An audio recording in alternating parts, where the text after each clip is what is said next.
সকালে হোক রাতে হোক ভাত বেঁচে গেলে খুব দুশ্চিন্তা হয় যে ভাতটা কিভাবে শেষ হবে।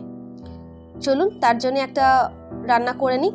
তার জন্য কড়াইয়ে সাদা তেল দিয়ে পেঁয়াজটা ভেজে নিলাম। ভাজা হলে দিলাম কাঁচা লঙ্কা কুচি, সেটাকেও ভেজে নিলাম। তারপর দিলাম টমেটোটা ভালো করে ভাজা হলে দুটো ডিম ফাটিয়ে দিয়ে দিয়েছি, আর দিয়ে দিলাম স্বাদ মতো নুন।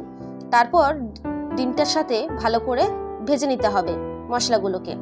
দিয়ে দিলাম হলুদ গুঁড়ো, গোলমরিচ গুঁড়ো।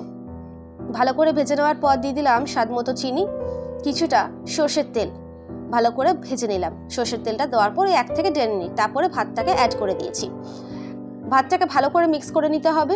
দিয়ে দিলাম ভাজা বাদামটা দেওয়ার পর দিয়েছি টমেটো কেচাপ। আপনারা চাইলে চিলি সস ব্যবহার করতে পারেন, যদি মনে হচ্ছে বাচ্চারা খাবে তাহলে একটু চিজ অ্যাড করে দেবেন।